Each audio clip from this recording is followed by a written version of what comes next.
Y aquí en el espacio de Proa al Futuro Radio, en el Provincial Radio Online y en provincial.com.ar, vamos a hablar de la hidrovía Paraguay-Paraná. Hemos hablado ya en otras ocasiones sobre justamente como algunos denominan esta autopista en el río que permite la navegación de tanto comercio en toda la región que corresponde justamente a gran parte de la República Argentina y fundamentalmente de nuestro litoral. Romina Bocache es la secretaria ejecutiva del Comité Intergubernamental de la Hidrovía, justamente Paraguay-Paraná, está en contacto con nosotros, un nuevo encuentro con ella para hablar sobre una nueva temática. Hola Romina, bienvenida, gracias. Hola, muchas gracias Marcelo por esta nueva oportunidad y siempre un gusto encontrarme con vos y con todos los oyentes o televidentes o bueno, como se llame en esta nueva modalidad. Exactamente, difícil de denominar, habría que, seguramente ya debe haber alguna forma de nombrarlos a quienes al mismo tiempo que nos escuchan nos pueden ver. Pero lo cierto es que vamos a hablar de una cuestión que tiene que ver con la pospandemia, ¿no? Y en el trabajo que básicamente llevas adelante en ese comité intergubernamental que reúne justamente a gran parte de lo que es nuestro país, por lo menos las provincias del litoral que confluyen en el río Paraná. ¿Qué están trazando? ¿Cómo están evaluando esta pospandemia? ¿Qué se viene? Algo habíamos hablado en alguna charla anterior sobre un poco el futuro, pero bueno, ese futuro evidentemente cada vez está un poco más cerca o ya casi estamos en aquel futuro que hace un tiempo nos trazábamos. ¿Cómo están analizando lo que se viene en el ámbito de la hidrovía? Sí, la verdad es que el tema de la pospandemia nunca sabemos realmente cuándo va a empezar, pero de alguna manera ya hay que empezar, me parece, ya se empezó a trabajar y a pensar en la recuperación, ¿no? Y en la reactivación. Es un escenario complejo. Según todos los pronósticos, la verdad que no son muy alentadores, va a ser en general en el mundo y por supuesto también en la región un escenario de recesión y de desempleo.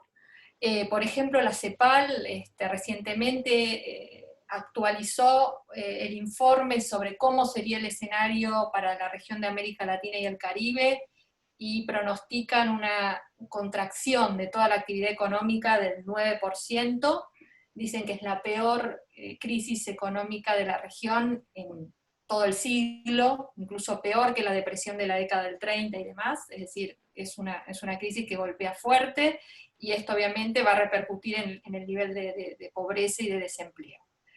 En este escenario tan complejo me parece que es fundamental pensar en generar nuevas capacidades para la reactivación. ¿Cómo se para la hidrovía en este escenario complejo y también de cierta incertidumbre? La verdad es que uno lee un montón de artículos y de pensadores que tratan de pensar cómo va a ser el mundo post pandemia, y yo creo que la realidad es que no podemos predecir. Hay varios escenarios posibles en función de las decisiones que se tomen y de las acciones que se hagan. Es decir, no hay un determinismo. Todo depende de cómo se encare. En el mundo, después de grandes crisis, como fueron las dos guerras mundiales, tenemos modelos diferentes. Después de la Primera Guerra Mundial, se fue hacia un modelo de proteccionismo y se llevó a una gran depresión, mientras que después de la Segunda Guerra Mundial se optó por un modelo más cooperativo, el Plan Marshall, y se creó el sistema de Naciones Unidas. Lo que sí me parece que es importante es que como es una crisis global, lo mejor para salir va a ser la cooperación. Que los estados cooperen entre sí para intentar enfrentar juntos estos desafíos. ¿Cómo está la hidrovía? A mí me parece que la hidrovía tiene, pese a todo este escenario difícil e incierto, tres grandes fortalezas. Uno es, como ya lo hemos charlado en alguna oportunidad, un esquema, una plataforma institucional que se consolidó en estos 30 años. Entonces, ahí hay un mecanismo de diálogo ya consolidado. Eso me parece que es básico, porque ya hay un mecanismo instaurado de diálogo, de cooperación y de coordinación, que me parece que es fundamental. Si no existiera, crearlo en este contexto obviamente sería mucho más difícil. Así que esa me parece que es una fortaleza. Después, otro factor importante y para mí auspicioso, digamos, de la hidrovía es que, bueno, sabemos que en 2021 vence la concesión del dragado y señalización del sistema de navegación troncal del río Paraná, Cuando se hizo la primera concesión en el 95, a partir de eso fue una explosión de la hidrovía en lo que hace, con la cantidad de beneficios que se generaron, directos e indirectos, en el aumento de la producción, de las exportaciones, la generación de polos productivos con fuerte agregación de valor. Entonces, se espera que cuando se produzca esta nueva concesión, haya de nuevo un salto cualitativo a partir de nuevas obras y mejoras. Así que ese me parece que también es un escenario auspicioso. Y después recordar que la hidrovía, es, como decías vos, Marcelo, es una gran autopista fluvial por la cual se exportan al mundo básicamente alimentos y productos agroindustriales. Y la verdad es que aún en las peores crisis los alimentos siempre son demandados. Se mantiene en general la demanda de estos productos. Y es más, los organismos internacionales, como la OMS, la Organización Mundial de la Salud, la OMC, la de Comercio, la FAO, el G20, han dicho que aún en condiciones de pandemia hay que siempre facilitar el comercio de productos esenciales como son alimentos y medicamentos. Y de hecho, en general, el comercio internacional de estos productos no se ha detenido. Entonces, eso me parece que ha sido, digamos, un escenario positivo dentro de todo el contexto. Y siempre pensando que el comercio internacional es siempre parte de la solución, porque ayuda a mantener la cadena de producción y empleo. Si se corta el comercio internacional, eso obviamente agrava la crisis. Así que me parece que el comercio exterior y la hidrovía es una gran autopista para el comercio exterior de la región, es parte de la solución. Entonces, me parece que en este contexto, donde hay factores positivos o esperanzadores, digamos, en la hidrovía, hay que generar nuevas capacidades que ayuden para la recuperación. Y ahí me parece que hay oportunidades en algunos nichos. ¿Cuáles son básicamente, y para mí un nicho muy importante, y que aparte es intensivo en conocimiento y puede generar empleo, que también es algo muy importante en este contexto, es lo que tiene que ver con las tecnologías verdes. En la hidrovía se está dando, como vos sabés, muchas iniciativas tendientes a buscar combustibles alternativos, que sean a la vez menos contaminantes, o sea, que reduzcan las emisiones, y eso es para mitigar los efectos del cambio climático, y que también sean más económicos, con reducción de costos, digamos.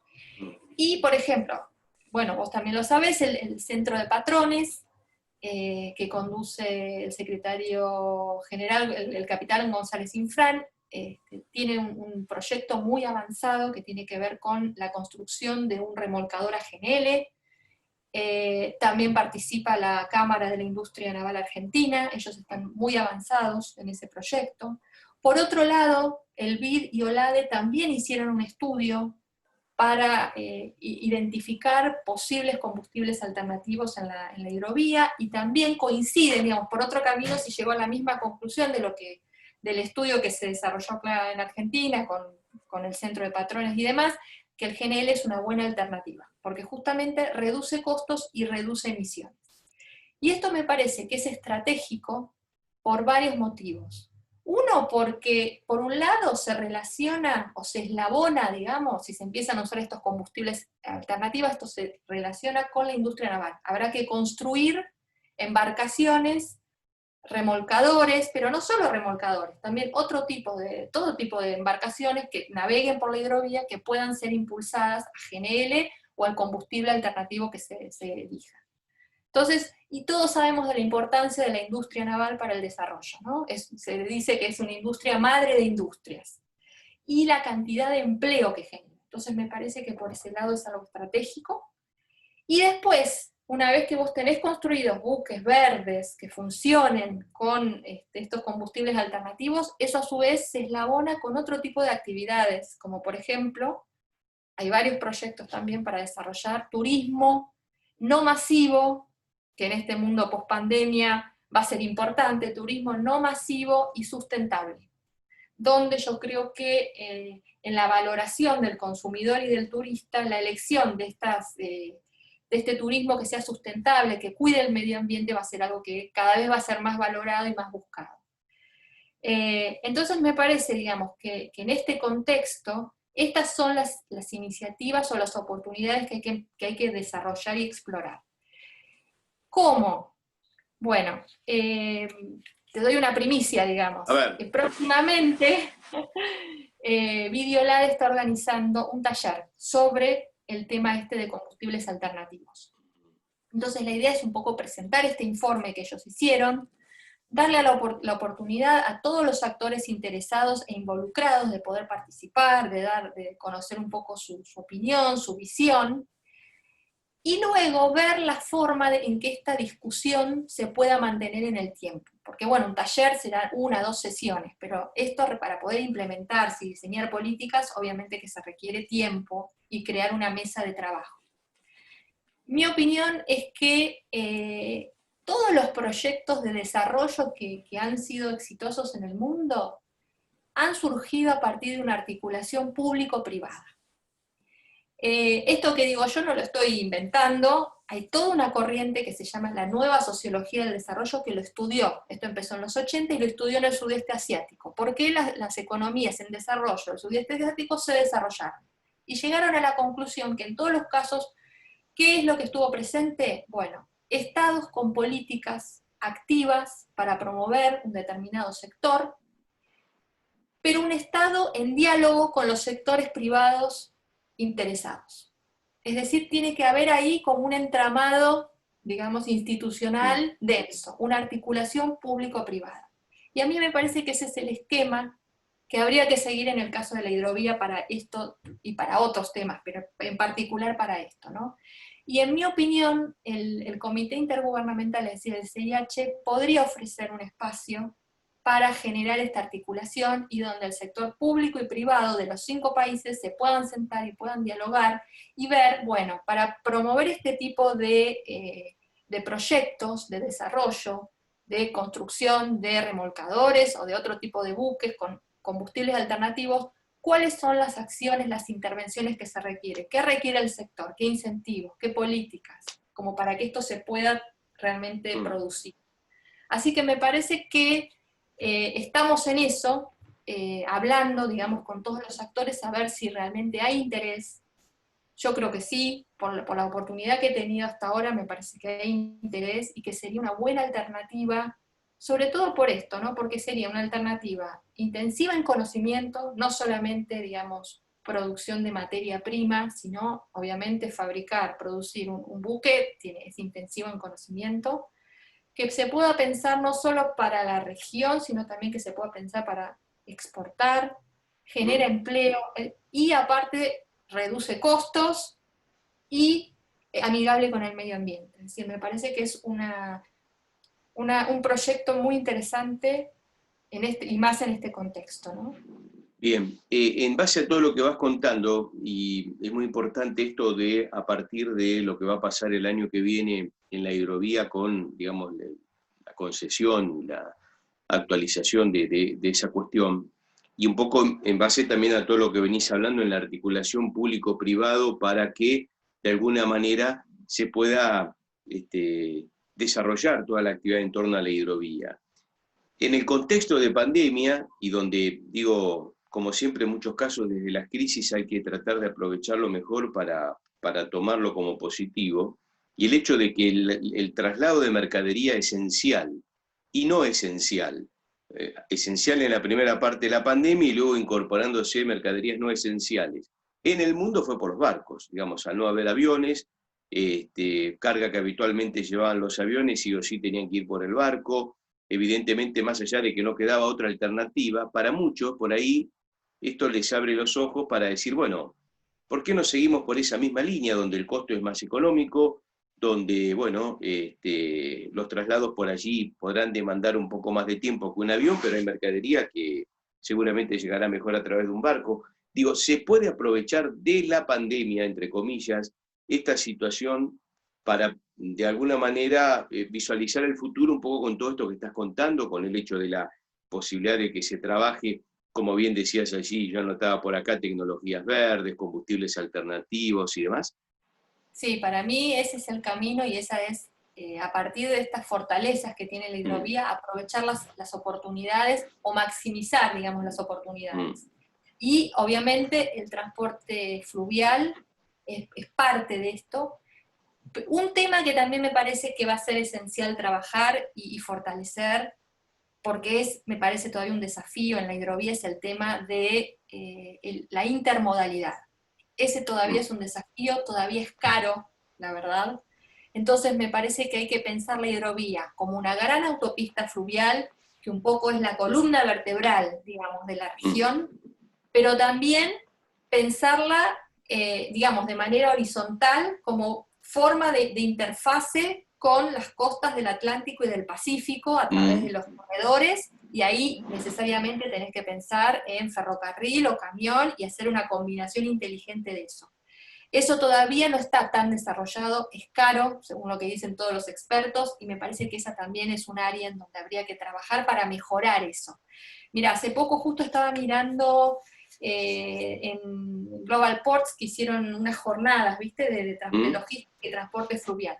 Y había una experta de la Unión Europea que hablaba un poco de esto, ¿no?, de cómo se manejaba en la Unión Europea. Y mostraba un simulador de un viaje. Entonces vos pones origen, destino, y dentro de la Unión Europea y te dice cuáles son las posibles rutas, los medios de transporte, costo de cada alternativa, tiempo que te lleva, distancia en kilómetros y emisiones. Qué bueno sería tener algo así en nuestra hidrovía, ¿no?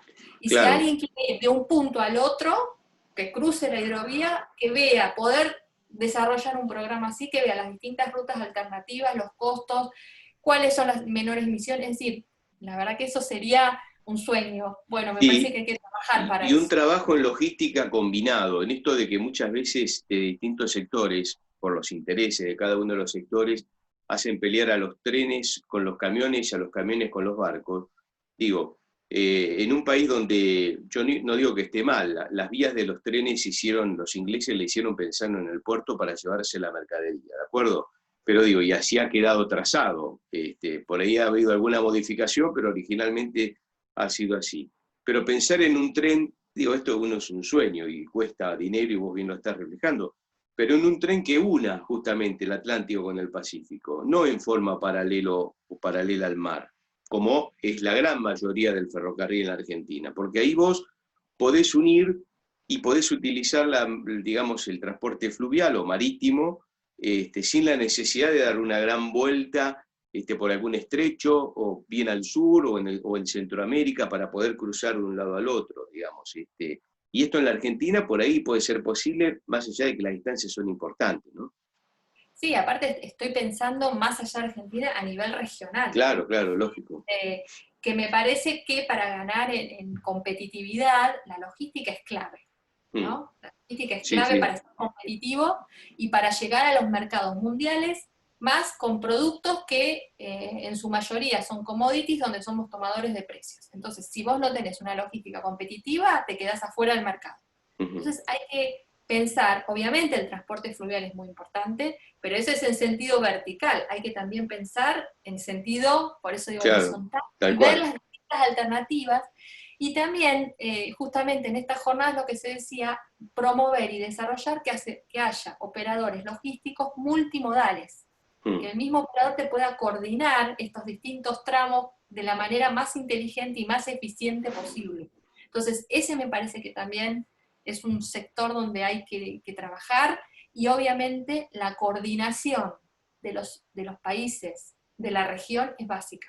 O sea, aparte, digo, en este contexto de pandemia también se habrá de modificar, imagino primero en Europa porque la están atravesando antes que nosotros y después llegará acá, la forma de justamente la logística de los productos. Digo, primero, no se podrá manipular por las cuestiones vinculadas con el COVID, las distancias ya no se, por lo menos en forma inmediata, no se pueden hacer como antiguamente. Hoy no podés libremente ir desde Misiones a Santa Cruz, ni en un camión, a no ser que transportes alimento esencial, ni ningún otro sistema de transporte, ni en un vehículo particular. Digo, la logística va a cumplir un rol muy importante. Me imagino que también ahí va a haber un gran negocio que muchos operadores comenzarán a trabajar, pero también habrá que articularlo con este nuevo esquema que nos da el coronavirus, ¿no?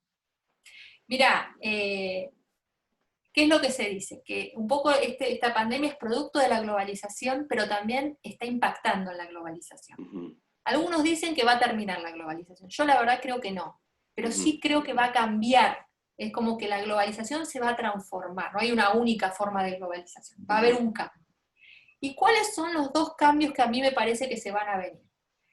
Uno es el que demostró el coronavirus, que estas cadenas globales de valor tan dispersas geográficamente se rompieron con el coronavirus. ujú, Entonces, quizás se reconfiguren las cadenas globales de valor para ser más resilientes, es ujú, decir, resistentes a estas circunstancias que si vos tenés mucha distancia no podés llegar, que es lo que ujú, pasó y por eso se afectó todo el engranaje. ujú, ¿Esto a qué está dando lugar? Por un lado, algunas, digamos, estrategias de diversificar proveedores, tanto a nivel de países como de empresas. Entonces, algunos ya están hablando de buscar proveedores más cercanos, no tan lejanos, porque después te ujú, pasa esto y te quedás, claro. se te rompió la cadena de suministros, digamos, buscar más cercanos y en algunos productos esenciales incluso que la producción esté en tu país. Porque, Ujú, por ejemplo, medicamentos, eso le pasó a Estados Unidos, donde más del claro. 90% de los antibióticos venían de China, entonces ante una crisis así te quedas sin antibióticos, un producto esencial. Ese por un lado es un tema, es decir, la reconfiguración de las cadenas globales de valor y donde la proximidad también es un valor agregado, digamos. Y el otro es, de alguna manera, el sistema multilateral de comercio, pero no solo de comercio, en general demostró su cierta debilidad o cierta fragilidad.